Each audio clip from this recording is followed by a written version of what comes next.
سر military intelligence کے colonel Nath تو کاروش علاقے میں آج کل پہرا دے رہے ہیں، جبکہ حملہ آوروں کی جیپ کو میں نے سرام کی طرف جاتے ہوئے دیکھا ہے اور سرام کے راستے سے آسانی سے جنگل میں داخل ہو سکتے ہیں، ایک اور آدمی نے کہا۔ کیا تم کبھی اس راستے پر گئے ہو؟ شاگل نے تیز لہجے میں کہا۔ یس سر، کئی بار میں تو جنگل کے اندر تک گیا ہوں، سردار بیتال سے بھی میری کئی بار ملاقات ہو چکی ہے، اس آدمی نے جواب دیتے ہوئے کہا تو شاگل کی آنکھوں میں تیز چمک ابھر آئی۔ کیا نام ہے تمہارا؟ شاگل نے تیز لہجے میں پوچھا۔ گوپال چند، میں کیپٹن راجندر کا نمبر 2 ہوں سر، گوپال نے جواب دیتے ہوئے کہا۔ تو سنو، آج سے تم یہاں کے انچارج ہو، تمہارا عہدہ بھی اب کیپٹن کا ہوگا، تم اب کیپٹن گوپال ہو، چلو ہمارے ساتھ، ہم اب بھی جنگل میں جا کر عمران اور اس کے ساتھیوں کا خاتمہ کر سکتے ہیں، شاگل نے تیز لہجے میں کہا۔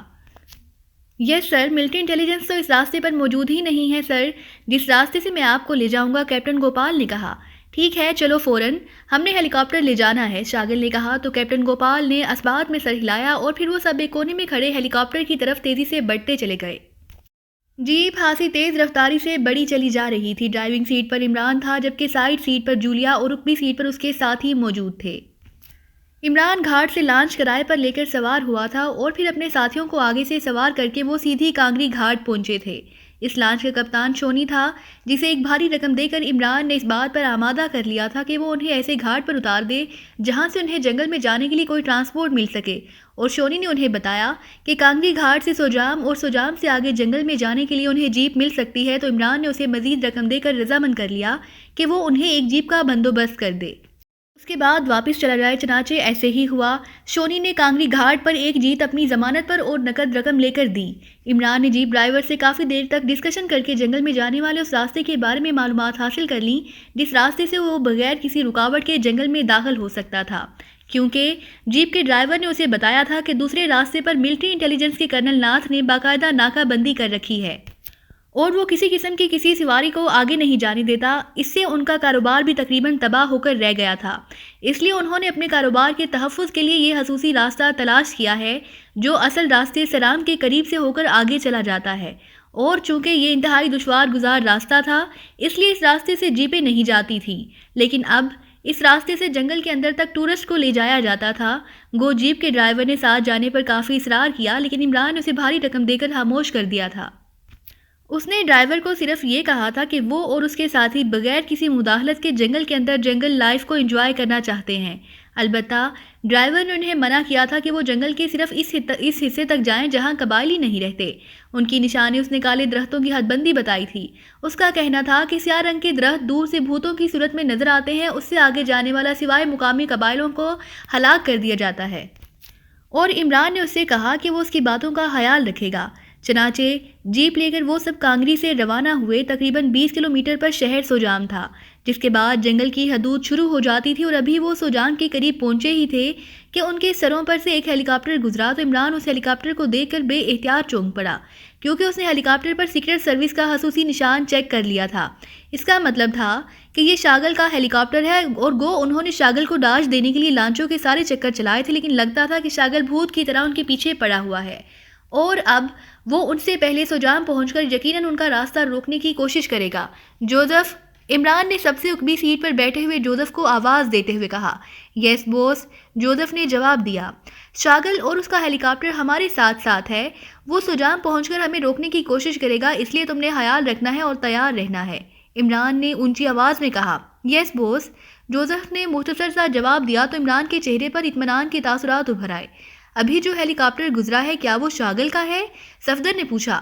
ہاں، اصل میں یہاں کریڈٹ لینے کی لڑائی ہے اور ہمیشہ رہی ہے، یہاں بھی اور اسرائیل میں بھی، اور ہم نے اس لڑائی سے ہمیشہ فائدہ اٹھایا ہے۔ اب جو صورتحال بتائی جا رہی ہے کہ سوجام تک سیکرٹ سروس کی حدود ہے، اس کے بعد جنگل کے اندرونی حصے تک ملٹری انٹیلیجنس کی حدود ہے، اس کے بعد آگے جنگل کے اپنے خطرات ہیں، اور پھر اس اسپیشل اسٹیشن کی اپنی سیکیورٹی ہے، عمران نے تفصیل بتاتے ہوئے کہا۔ پھر تو وہاں تک پہنچنا ناممکن ہے، اس بار نازیہ نے کہا۔ کوئی چیز ناممکن نہیں ہوتی، صرف حوصلے اور ہمت کی ضرورت ہوتی ہے، کسی اور کے بولنے سے پہلے تنویر نے کہا تو سب بے اختیار مسکرا دیے۔ اور تم فکر مت کرو نازیہ، تنویر میں وہ ہمت اور حوصلہ ہے، عمران نے مسکراتے ہوئے کہا تو سب بے اختیار ہنس پڑے۔ میں کیوں فکر کروں، کیا مطلب ہوا اس کا؟ نازیہ نے شرمندہ سے لہجے میں کہا۔ قدیم دور میں شادیاں ایسے نہیں ہوا کرتی تھیں کہ دو خاندان ملے اور رشتہ طے کر لیا، پھر بارات آئی اور نکاح ہوا اور رخصتی ہو گئی، بلکہ لڑکی کو قبیلے میں سے اٹھا کر لے جانا پڑتا تھا، اور قبیلے والے ظاہر ہے خطرناک حد تک مزاحمت کرتے تھے، اور اس مزاحمت کے باوجود یہ صرف ہمت اور حوصلہ ہی ہوتا تھا جو کامیابی ملتی تھی، اس لیے میں نے کہا کہ فکر مت کرو، تنویر میں ہمت اور حوصلہ موجود ہے، وہ باوجود مزاحمت کے تمہیں لے جا سکتا ہے، عمران نے وضاحت کرتے ہوئے کہا۔ آپ نے تو صرف اداکاری کی بات کی تھی، اب لگتا ہے کہ آپ سیریس ہوتے جا رہے ہیں، نازیہ نے قدرے ناراض سے لہجے میں کہا۔ تم فکر مت کرو، اسے فضول بولنے کی عادت ہے، ویسے مجھے کوئی ضرورت نہیں تمہیں اٹھا کر لے جانے کی، تنویر نے منہ بناتے ہوئے کہا۔ آپ میری توہین کر رہے ہیں، کسی خاتون کو اس انداز میں جواب نہیں دیا جاتا، نازیہ الٹا تنویر پر ناراض ہو گئی۔ بس ابھی نہیں، ان باتوں کا فیصلہ جنگل میں ہوگا، قبائلی چیک کریں گے کس کی اداکاری اچھی ہے اور کس کی نہیں، عمران نے مسکراتے ہوئے کہا۔ عمران صاحب، آپ تفصیل بتا رہے تھے، اب ہم کس کی حدود میں ہیں اور کیا ابھی تک ہم شاگل کی حدود میں ہیں؟ صفدر نے شاید موضوع تبدیل کرنے کے لیے کہا۔ سوجام تک شاگل کی حدود ہے اور لا محالہ اسے معلوم ہو گیا ہے کہ ہم جہاں پہنچ چکے ہیں یا پہنچنے والے ہیں، اس لیے یہاں لازماً چیکنگ ہوگی اور اسی چیکنگ کے لیے میں نے جوزف کو کہہ دیا ہے، وہ یہ رکاوٹ دور کر دے گا۔ اس کے بعد ہم جس راستے سے جنگل میں داخل ہو رہے ہیں اس راستے پر ملٹری انٹیلیجنس کی چیکنگ نہیں ہے، کیونکہ تمہارے چیف کے مقامی ایجنٹ نے جو معلومات پہنچائی ہیں ان کے مطابق سوجام سے آگے ماروتی علاقے میں داخل ہونے کے لیے 2 راستے ہیں۔ ایک مغرب کی طرف ہے جسے کاروش کہا جاتا ہے، دوسرا راستہ شمال کی طرف ہے، اس علاقے کو سرام کہا جاتا ہے۔ ملٹری انٹیلیجنس کا انچارج وہاں کرنل ناتھ ہے۔ ان دونوں راستوں پر ملٹری انٹیلیجنس کی چیک پوسٹیں ہیں اور درمیان میں ان کی پارٹیاں گشت کرتی رہتی ہیں، لیکن ان لوگوں نے سرام سے ہٹ کر ایک اور دشوار گزار راستہ تلاش کر لیا ہے جس پر ہم جا رہے ہیں۔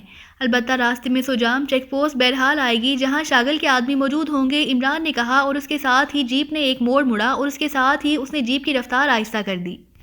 چیک پوسٹ آ گئی ہے جوزف، عمران نے اونچی آواز میں کہا۔ یس وہ صاحب، بے فکر رہیں، جوزف نے بڑے اطمینان بھرے لہجے میں کہا۔ یہ آپ بار بار جوزف کو کیوں مخاطب کر رہے ہیں؟ صفدر نے حیرت بھرے لہجے میں کہا، لیکن اس سے پہلے کہ عمران کوئی جواب دیتا، جیپ ایک چیک پوسٹ پر پہنچ گئی۔ وہاں 4 مسلح افراد موجود تھے، انہوں نے جیپ کو رکنے کا اشارہ کیا تو عمران نے جیپ کو آہستہ کر کے روک دیا۔ ایک باوردی کیپٹن تیزی سے آگے بڑھا، اپنے ہاتھ سروں پر رکھ کر نیچے اتراؤ، کیپٹن نے جس کے ہاتھ میں مشین پسٹل تھا ہاتھ سے سخت اور تحکمانہ لہجے میں کہا، جبکہ باقی 3 افراد ویسے ہی کھڑے تھے، ان کی مشین گنیں ان کے کاندھوں سے لٹکی ہوئی تھی۔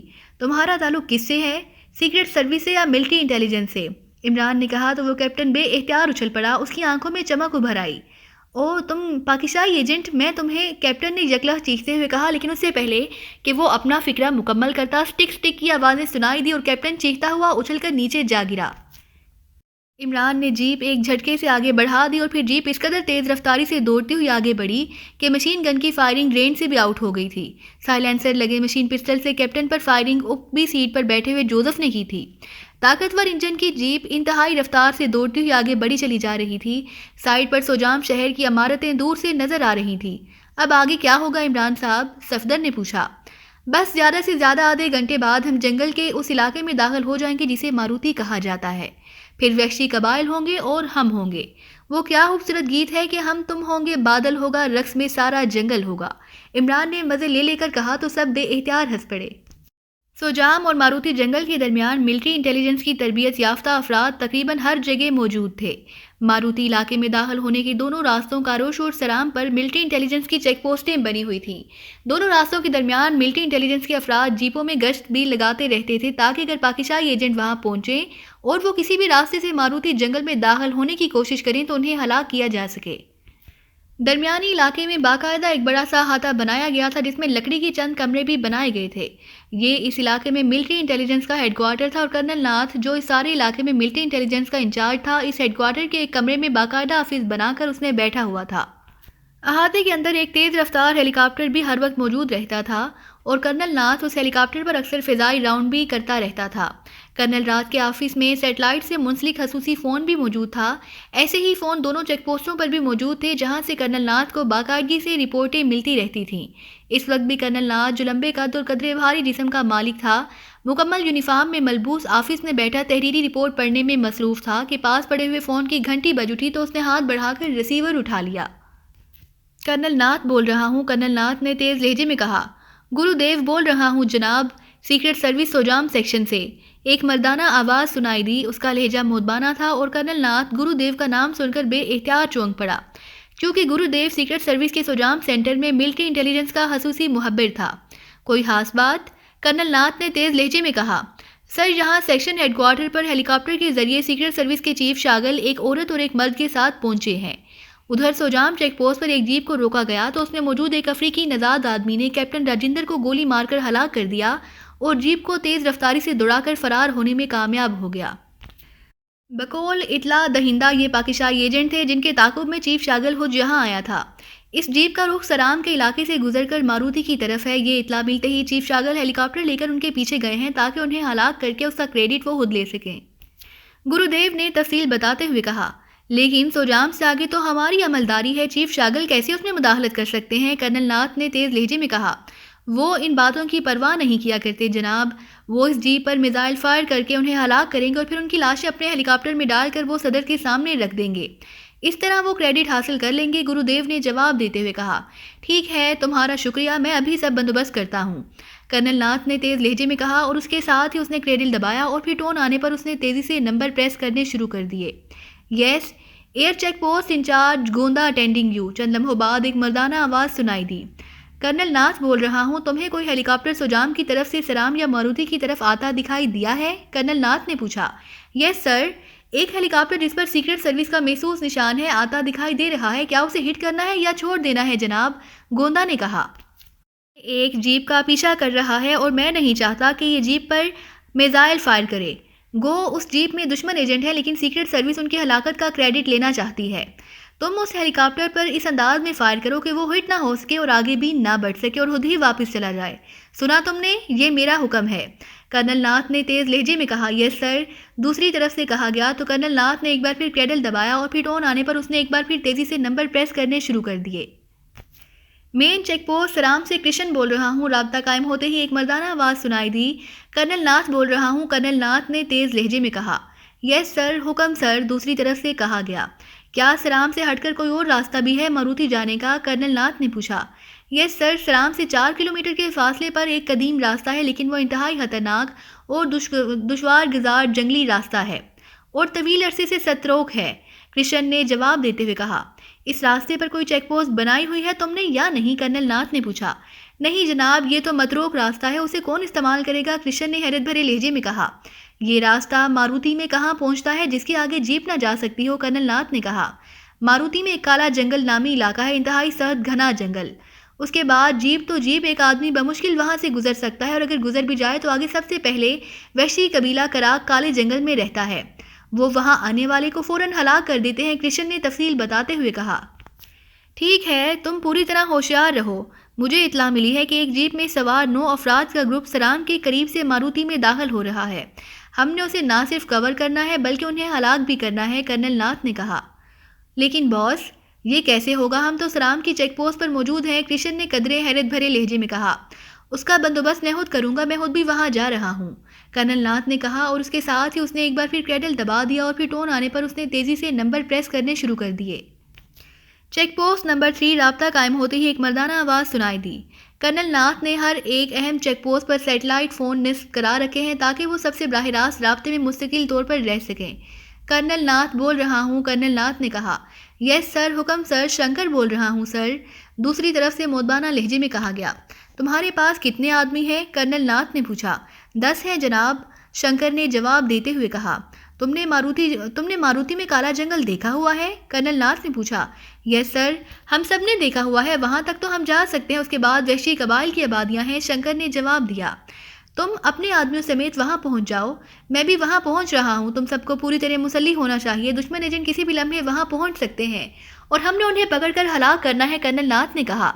یس سر، ہم پہنچ رہے ہیں سر، شنکر نے جواب دیا تو کرنل ناتھ نے ریسیور رکھا ہی تھا کہ فون کی گھنٹی بج اٹھی اور کرنل ناتھ نے ریسیور اٹھا لیا۔ Yes colonel Nath speaking, colonel Nath نے تیز لہجے میں کہا۔ ایئر چیک پوسٹ سے گوندا بول رہا ہوں جناب، دوسری طرف سے گوندا کی آواز سنائی دی تو کرنل ناتھ بے اختیار چونک پڑا۔ کوئی خاص بات؟ کرنل ناتھ نے پوچھا۔ یس سر، سیکرٹ سروس کا ہیلی کاپٹر ہماری رینج میں آ گیا ہے، ہم نے اس پر اس انداز میں فائرنگ کی کہ وہ آگے بھی نہ جا سکے اور ہٹ بھی نہ ہو سکے، پھر وہ ہیلی کاپٹر تیزی سے گھوم کر واپس سوجام کی طرف چلا گیا، گوندا نے جواب دیتے ہوئے کہا۔ ٹھیک ہے، آئندہ بھی تم نے محتاط رہنا ہے اور اگر ہیلی کاپٹر دوبارہ آئے تو تم نے ایک بار پھر یہی ایکشن دہرانا ہے، سمجھ گئے؟ کرنل ناتھ نے کہا۔ یس سر، دوسری طرف سے کہا گیا تو کرنل ناتھ نے ایک بار پھر ریسیور رکھا ہی تھا کہ ایک بار پھر فون کی گھنٹی بج اٹھی تو کرنل ناتھ نے ریسیور اٹھا لیا۔ یس کرنل ناتھ بول رہا ہوں۔ دوسری طرف سے خاموشی کی وجہ سے کرنل ناتھ نے اپنا تعارف کراتے ہوئے کہا، چیف آف کافرستان سیکرٹ سروس شاگل بول رہا ہوں۔ شاگل کی چیختی ہوئی آواز سنائی دی۔ جی سر، فرمائیے کیا ہوا ہے؟ کرنل ناتھ نے مسکراتے ہوئے کہا۔ اس کی آنکھوں میں چمک ابھر آئی تھی۔ وہ سمجھ گیا تھا کہ شاگل کے ہیلی کاپٹر پر ہونے والی فائرنگ کی وجہ سے اسے واپس جانے پر مجبور ہونا پڑا ہے، اس لیے وہ اب اس لہجے میں بات کر رہا ہے۔ تمہاری چیک پوسٹ سے جو سرام میں ہے میری ہیلی کاپٹر پر فائرنگ کی گئی ہے، جبکہ اندھوں کو بھی اس ہیلی کاپٹر پر سیکرٹ سروس کا محسوس نشان نظر آ جاتا ہے، شاگل نے گراتے ہوئے لہجے میں کہا۔ آپ کی حدود سوجام تک ہے جناب، اس کے بعد کی حدود ملٹری انٹیلیجنس کی ہے اور آپ اس حدود میں مداخلت نہیں کر سکتے۔ ہمیں صدر کافرستان نے خصوصی طور پر حکم دے رکھا ہے کہ ہم ایک اپنی حدود تک محدود رہیں، دوسرا یہ کہ جو بھی ہماری حدود میں مداخلت کرنا چاہے وہ سیکرٹ سروس ہی کیوں نہ ہو، اسے ایسا کرنے سے سختی سے روکا جائے۔ اس لیے آپ کو صرف وارننگ دی گئی ہے، دوبارہ ایسا ہوا تو فائرنگ سے آپ کا ہیلی کاپٹر بھی تباہ ہو سکتا ہے۔ کرنل ناتھ نے مزے لے کر بات کرتے ہوئے کہا، تمہاری حدود تو سرام ہے، جبکہ میرا ہیلی کاپٹر اس سے 4 کلومیٹر دور گزر رہا تھا۔ اور سنو، آئندہ میرے ساتھ اس لہجے میں بات نہ کرنا، ورنہ تمہارا وہ حشر کروں گا کہ تم قبر میں پڑے بھی چیختے رہو گے۔ دوسری طرف سے شاگل نے حلق کے بل چیختے ہوئے کہا اور اس کے ساتھ ہی رابطہ ختم ہو گیا تو کرنل ناتھ کے چہرے پر کھچاؤ کے تاثرات ابھر آئے۔ اس نے ایک بار پھر کریڈل دبایا اور پھر تیزی سے نمبر پریس کرنے شروع کر دیے۔ گوندا بول رہا ہوں، مین اپر چیک پوسٹ سے۔ رابطہ قائم ہوتے ہی گوندا کی آواز سنائی دی۔ کرنل ناتھ بول رہا ہوں۔ کرنل ناتھ نے تیز لہجے میں کہا، یس سر، حکم سر۔ دوسری طرف سے کہا گیا، اس بار اگر سیکرٹ سروس کا ہیلی کاپٹر تمہاری رینج میں داخل ہو تو بلا تکلف اسے فضا میں ہی تباہ کر دینا، یہ میرا حکم ہے۔ کرنل ناتھ نے تیز لہجے میں کہا، یس سر، حکم کی تعمیل ہوگی سر، گوندا نے جواب دیا تو کرنل ناتھ نے مزید کچھ کہے بغیر ریسیور رکھ دیا اور پھر اٹھ کر بیرونی دروازے کی طرف بڑھ گیا تاکہ اس کالے جنگل میں پہنچ کر وہ شنکر اور اس کے ساتھیوں کے ساتھ مل کر پاکستان سیکرٹ سروس کا شکار کھیل سکے۔ اسے 100% یقین تھا کہ نتیجہ اس کے حق میں ہی رہے گا، کیونکہ شنکر اور اس کے سارے ساتھی اس علاقے سے باہوبی واقف تھے، جبکہ پاکستان سیکرٹ سروس کے لوگ جہاں کے لیے اجنبی تھے۔ شاگل کی حالت دیکھنے والی تھی، وہ کسی زخمی اور بھوکے چیتے کی طرح کمرے میں ٹہل رہا تھا۔ اس کا چہرہ بری طرح بگڑا ہوا تھا اور آنکھوں سے جیسے شعلے نکل رہے تھے۔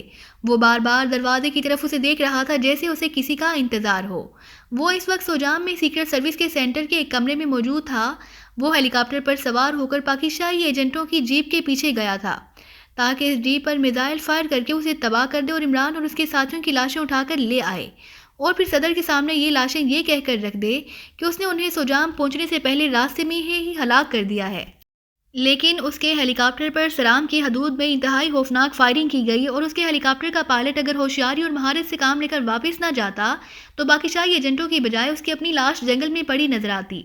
واپس آ کر اس نے اس علاقے میں ملٹری انٹیلیجنس کے انچارج کرنل ناتھ سے فون پر بات کی، لیکن کرنل ناتھ نے الٹا اس کو دھمکیاں دینا شروع کر دی، جس پر شاگل کو بے پناہ غصہ آ گیا۔ لیکن ظاہر ہے وہ خود بھی سمجھتا تھا کہ صدر نے حدود واقعی متعین کر دی ہے اور وہ اپنی حدود میں پاکستانی ایجنٹوں کو ہلاک نہیں کر سکا تو اسے ملٹری انٹیلیجنس کی حدود میں مداخلت کا حق حاصل نہیں ہے۔ لیکن شاگل یہ کسی صورت برداشت نہ کر سکتا تھا کہ پاکستانی ایجنٹوں کو ہلاک کرنے کا کریڈٹ سیکرٹ سروس کی بجائے ملٹری انٹیلیجنس لے جائے۔ اس نے کیپٹن راجندر کی ہلاکت کے بعد چونکہ اس سینٹر کا انچارج کیپٹن راجندر کے نمبر 2 گوپال کو بنایا تھا جو اس کے ساتھ ہیلی کاپٹر پر گیا تھا، اس لیے واپس آنے کے بعد اس نے گوپال کو جیپ کا انتظام کرنے کا کہا تھا تاکہ وہ ہوائی راستے کی بجائے زمینی راستے سے ماروتی پہنچ جائے اور ان پاکستانی ایجنٹوں کو ہلاک کر سکے۔ اسے 100% یقین تھا کہ اس علاقے میں ملٹری انٹیلیجنس کے لوگ موجود ہوں گے، لیکن اس کے ساتھ ساتھ اسے 100% یقین تھا کہ ملٹری انٹیلیجنس کے ہاتھوں وہ ہلاک نہیں ہو سکتے۔ وہ ٹہلتا ہوا یہی سوچ رہا تھا کہ دروازہ کھلا اور گوپال اندر داخل ہوا۔ کیا ہوا؟ شاگل نے چونک کر پوچھا۔ بڑی جیپ باہر موجود ہے جناب، اور دوسری جیپ میں 8 مسلح افراد بھی موجود ہیں، گوپال نے مدبانہ لہجے میں کہا۔ بڑی جیپ کو کون ڈرائیو کرے گا؟ شاگل نے پوچھا۔ میں خود جناب، آپ بے فکر رہے، میں بے شمار بار اس راستے سے گزر چکا ہوں، اس لیے یہ راستہ میرے لیے مشکل نہیں ہے، گوپال نے کہا۔ میں تمہارے بارے میں نہیں بلکہ اس بارے میں سوچ رہا ہوں کہ اگر ملٹری انٹیلیجنس نے اپنے آدمی اس راستے پر بھی بھجوا دیے تو پھر ان کو ہلاک کرنا ضروری ہو جائے گا، شاگل نے کہا۔ بوس، پاکستانی ایجنٹ بھی چونکہ اس راستے سے گئے ہیں اس لیے ملٹری انٹیلیجنس والے ان کی طرف متوجہ ہوں گے، جبکہ ہم آسانی سے دونوں کا خاتمہ کر سکتے ہیں۔ ایک طرف کرسی پر بیٹھی ہوئی مایا دیوی نے اچانک بولتے ہوئے کہا، اوہ ہاں گڈ، ٹھیک ہے، آؤ چلیں۔ شاگل نے اس بار اطمینان بھرے لہجے میں کہا تو مایا دیوی ایک جھٹکے سے اٹھ کر کھڑی ہو گئی۔ ہماری جیب میں اسلحہ موجود ہے یا نہیں؟ شاگل نے بیرونی دروازے کی طرف بڑھتے ہوئے کہا۔ یس سر موجود ہے سر، گوپال نے کہا تو شاگل نے اسبات میں سر ہلا دیا۔ تھوڑی دیر بعد وہ سب جیپوں میں سوار سرام کی طرف بڑھے چلے جا رہے تھے۔ یہ تم کس راستے پر جا رہے ہو؟ سائیڈ سیٹ پر بیٹھے ہوئے شاگل نے ڈرائیونگ سیٹ پر موجود گوپال سے مخاطب ہو کر کہا۔ سر کچھ آگے جا کر ہم اپنا روح دشوار گزار راستے کی طرف بدلیں گے، ابھی تو ہم سرام والے راستے پر جا رہے ہیں، گوپال نے کہا۔ اس راستے پر ان کی چیک پوسٹیں موجود ہوں گی اور وہ ہم پر فائر بھی کھول سکتے ہیں، شاگل نے کہا۔